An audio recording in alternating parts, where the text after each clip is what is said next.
Nos bien-aimés qui arrivent. Que l'œuvre du malin ne retarde pas. Seigneur, nous te recommandons nos frères et sœurs qui sont en route, Seigneur, pour communier avec nous et nous avec toi. Il te plaise, Seigneur, de hâter leurs pas, de rendre les circonstances favorables afin qu'ils arrivent dans ces lieux. Que le Saint-Esprit de Dieu les accompagne, que le Saint-Esprit de Dieu les saisisse et les ramène dans ces lieux sains et saufs, afin qu'ils bénéficient du pain de, Seigneur mon Dieu, Père, de proposition, et qu'ils soient bénis avec nos Seigneurs, par le nom puissant de Jésus. Amen. Nous avons ainsi prié. Amen. Amen. Amen. Est-ce que tu as la joie? Est-ce que tu as la joie ce matin? Est-ce que tu as la joie ce matin? Manifeste ta joie. Manifeste-le vis-à-vis de ton Dieu. Alléluia. Merci Seigneur. Je te prie de te mettre debout. Les cieux ou l'essentiel. Nous voulons aller là où le Seigneur veut que nous allons. Il y a une parole de connaissance qui est en train de tourner dans mon cœur. Entre dans le message de ce matin. Je voudrais libérer cette parole de connaissance. 2 Chroniques au chapitre 29. Chronique 2 Chroniques au chapitre 29. Nous allons lire à peine 3 versets. Je lis la parole du Seigneur. Ézéchias devint roi à l'âge de 25 ans. Il régna 29 ans à Jérusalem. Sa mère s'appelait Abija, fille de Zacharie. Fille de Zacharie. Il fit ce qui était bien, ce qui était droit aux yeux de l'Éternel, entièrement comme avait fait David de son père. La première année de son règne, au premier mois, il ouvrit les portes de la maison de l'Éternel et il les répara. Amen, amen. Ce matin, le Seigneur veut renouveler les vœux avec une personne.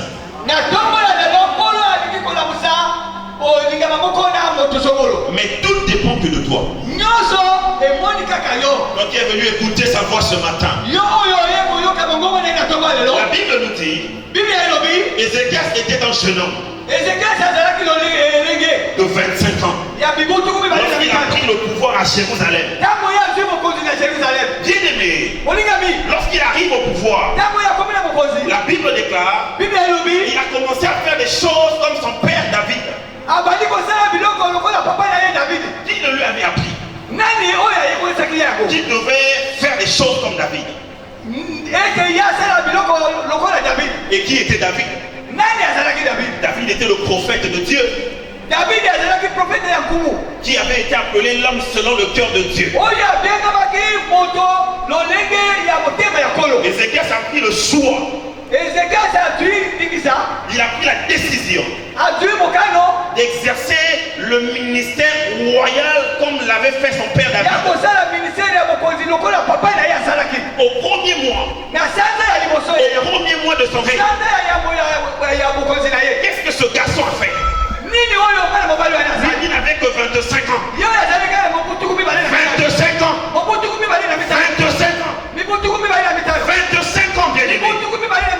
J'insiste là-dessus. Il n'avait que 25 ans. La Bible déclare il a commencé à ouvrir les portes de la maison de l'Éternel. La maison de Dieu, le temple de Dieu, qui avait été scellé, bloqué par ses pères, qui étaient pécheurs, qui étaient idolâtres.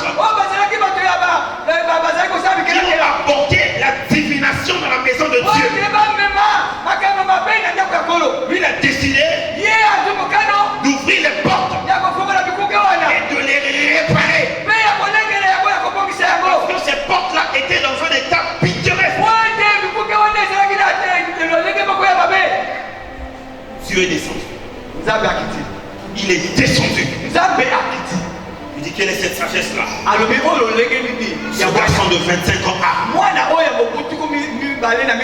Bien-aimé, je suis venu dire à quelqu'un, tu es le temple de Dieu. Là où tu es, tu m'écoutes. Tu es le temple de Dieu. Tu n'es pas n'importe qui. La Bible déclare, ne savez-vous pas que votre corps est le temple de Dieu. Le temple de Dieu. Ce n'est pas le temple des moqueries. Ce n'est pas le temple de la prostitution. Mais c'est le temple de Dieu. Le temple du Très-Haut. Tu n'es pas n'importe qui. Tu n'es pas n'importe qui. Tu n'es pas n'importe qui. Si Dieu t'a choisi, c'est parce que tu as de la valeur à ses yeux. Si Dieu t'a appelé mon bien-aimé, c'est parce que tu as du prix à ses yeux. Il a un projet merveilleux pour toi. C'est la raison pour laquelle, bien-aimé, tu dois renouer les liens avec le Seigneur. Ézéchias a vu comment ce que se paye. On directait le temple de Dieu. Il a dit je ne peux pas le faire. Si je le fais ainsi, je mourrai. Ma descendance mourra. Je dois réparer avec le Seigneur. Je dois réparer. Il y a combien de chrétiens qui ont détruit le temple de Dieu? Dieu vous appelle à la repentance ce matin. Dieu vous appelle à la réparation ce matin. Dieu vous appelle aujourd'hui à réparer avec lui, à réparer les portes qui conduisent à notre cœur, parce que nous l'avons ouvert au Dieu de ce monde. Parce que dans nos cœurs il n'y a plus Dieu. Il n'y a plus Dieu. Mais Dieu te parle. Il veut revenir dans ta vie. Ézéchias a dit, je ne le ferai pas seul. Il a appelé tous les souverains sacrificateurs afin qu'ils viennent réparer avec lui, l'aider dans le travail, de réparation. Je suis venu dire à quelqu'un, il est temps d'associer les hommes de Dieu à ta vie. Eux qui sont dépositaires du ministère de Dieu. Que tu ne saurais guider ta vie toi-même. Nombreux ont guidé leur vie eux-mêmes. C'était des échecs. C'était des pleurs. Des déceptions. C'était la mort. Dans le temple de Dieu, les pères d'Ézéchias avaient détruit, avaient éteint la lampe de l'Éternel.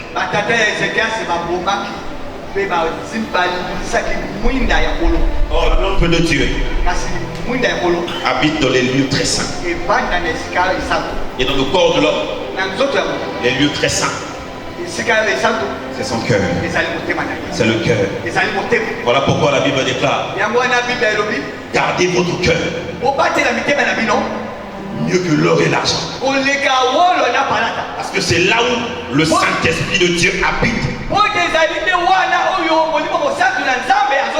Combien aujourd'hui de ces chrétiens-là qui sont comparables à des tombeaux blanchis, qui n'ont plus rien dans le corps, qui n'ont plus de cœur, leurs cœurs sont devenus durs, ils ont perdu la lumière. Combien? Le Seigneur vous appelle à rallumer la lumière du Saint-Esprit. Le Seigneur vous appelle. Il vous appelle à reconnaître vos torts. Car Ézéchias a dit, nos pères ont péché. Nos pères ont péché. Venez, nous allons reconstruire. Nous allons reconstruire. Moi je sais que nombreux en 2024 ont chuté. Nombreux, en cette année, ont perdu les pédales. Nombreux, en cette année, leurs lampes sont éteintes. Nombreux, en cette année, n'ont plus rien dans le cœur. Mais le Seigneur t'appelle. Le Seigneur t'appelle. Le Seigneur t'appelle. Tu ne sais pas ce que fera le Seigneur demain. Tu ne sais pas. Demain ne nous appartient pas. Mais aujourd'hui, ça nous appartient. Aujourd'hui, tu peux poser des actes pour sauver. Sauver ta vie. Sauver ta vie. Sauver ta vie. Sauver ta vie. Sauver ta vie. Il a dit, mes pères n'ont plus offert le parfum à Dieu. Ils n'ont plus offert le parfum à Dieu. Or, le parfum est l'image parfaite de la prière. Nous nous adressons au Seigneur. Combien sont des prieurs aujourd'hui? Combien sont ceux-là qui tiennent encore debout face au Seigneur? Je ne parle pas des païens, je parle des chrétiens. Combien de ceux-là qui sont avec nous tiennent encore, offrent encore au Seigneur le parfum, les prières. Combien? Tu connais ta vie mieux que moi. Si tu es dans ce cas, reviens au Seigneur. Reviens. Reviens. Ézéchiel s'est dit, on n'offrait plus au Seigneur des holocaustes. Venez, on va offrir à Dieu des holocaustes avec nos cœurs. Combien pardonne encore à Dieu? Combien donne encore à Dieu avec de l'amour? Quand nous faisons des offrandes, combien apportent des offrandes à Dieu avec de l'amour? Combien? Mais nous oublions que Dieu attend de nous ces offrandes de reconnaissance. De reconnaissance avec nos cœurs, avec nos cœurs. Quel est le comportement d'un enfant de Dieu? Le Seigneur t'appelle. Il t'appelle mon fils. Il t'appelle ma fille. Viens renouer les liens avec nous. Car tu ne sais pas. On sortit d'ici. L'église est enlevée. Que ferions-nous si nous n'avons pas encore arrangé avec le Seigneur? La foule ne fait pas Dieu. L'argent ne fait pas le Seigneur. Bien aimé, les beaux vêtements ne font seulement rien. Parce que lorsque nous serons enlevés, nous serons enlevés. Le Seigneur nous donnera des vêtements que lui-même il a choisis. Ce n'est pas les vêtements que nous portons. Ce n'est pas les chaussures que nous mettons ici. Voilà pourquoi il est préférable pour toi et nous d'arranger avec le Seigneur, de réparer nos liens avec Jésus.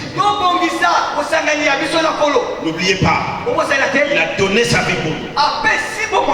Nous qui n'avions pas été dans le calendrier de Dieu, car au départ, il avait été envoyé que pour les brebis égarées d'Israël. Mais par son amour, il a libéralisé toutes choses. À cause de l'amour. Quiconque croit au nom de Jésus, quiconque le reçoit comme Seigneur, qu'il ne périsse pas dorénavant, mais qu'il ait la vie éternelle. À celui qui a les oreilles, à celui qui a le cœur et qui a la force d'exercer ce que le Seigneur dit. Parole du Seigneur. On acclame très fort pour le Seigneur.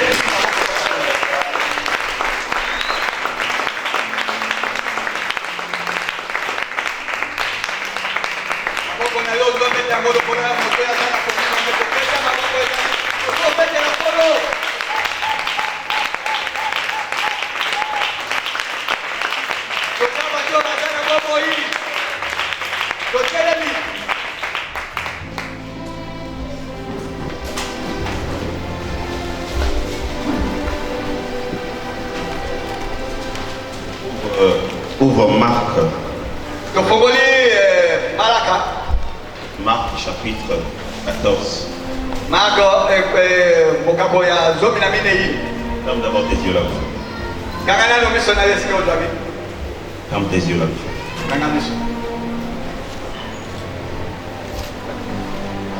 Je ne sais pas, mais il y a une parole dans son cœur qui veut parler au Seigneur.